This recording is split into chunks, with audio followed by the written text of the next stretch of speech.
Heidi Giokos joins me now to talk more about the two justices. Heidi, good morning to you, and good to have you as always. Let's first start with Raymond Zondo. That announcement made yesterday. I mean, in terms of profiling his work, what do we know about Raymond Zondo?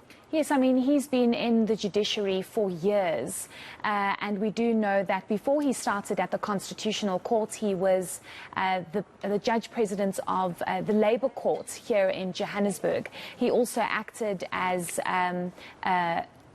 a Constitutional Court judge before he actually became the Deputy Chief Justice back in 2011.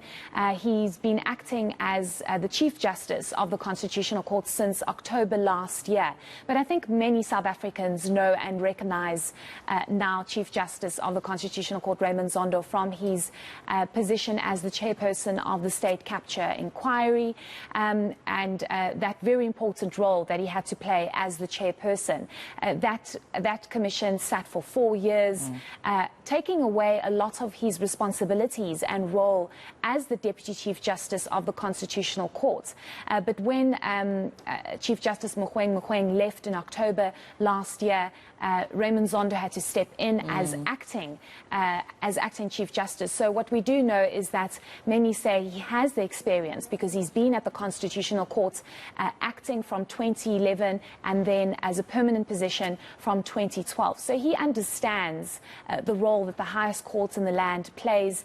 Many saying that he has the knowledge and experience, the administrative knowledge and understanding of how the judiciary works in this country. So many were suspecting that it could possibly be him that takes over as the Chief Justice. What's also crucial to understand, Tumelo, is the fact that he only has about 2.5 years left to be the Chief Justice of the Constitutional Court, because your term at the Con Court is about 12 years and he's been there from 2012. So it's just over 2 years that he has there at the Constitutional Court. But many asking, how is he going to fulfill this role in just 2.5 years? And this was a question that was asked to him during his interview when he had his interview in Feb by the Judicial Service Commission, and he said he has more than enough time to fulfill his purpose and it should not be used against him just because he only has 2.5 years. So he will resume that position on the 1st of April. Now, with that being said, we know that the JSC had recommended,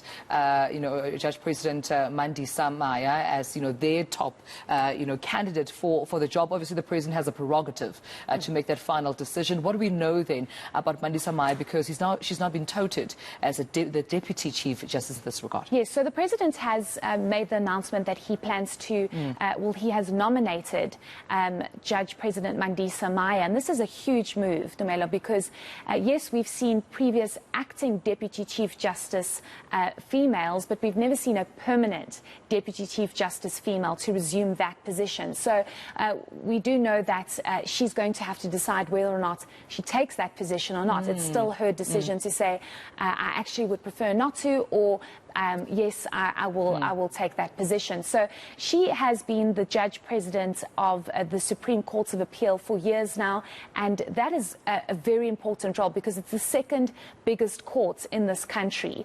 The Supreme Court of Appeal is extremely crucial because of how big it is and its scope.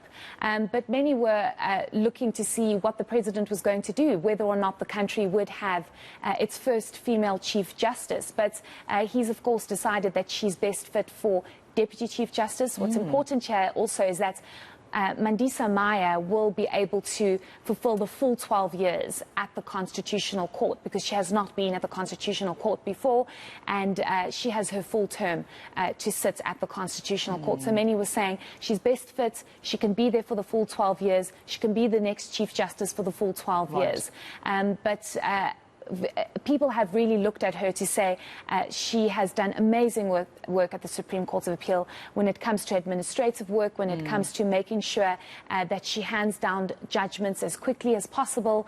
So it's going to be interesting to see whether or not she takes up that role. All right, interesting to, of course, hear both sides. But thank you so much, Heidi Giokos, for giving us a clear picture, of course, of both, Chief Justice Raymond Zondo and also, Judge President Mandisa Maya, who's now been touted as Deputy Chief Justice. And of course, Gareth, as we talk about, the role and the important role, it's key to understand that, yes, we have received mixed reactions. The JSC has had those interviews, recommended who they think is best for the job. But again, that prerogative still resting with the president. And we saw him exercise that right that he has just yesterday. Yeah, there's three words that stand out for me, and we're going to get more analysis on this later. Tula Sizwe Simelane used the word continuity.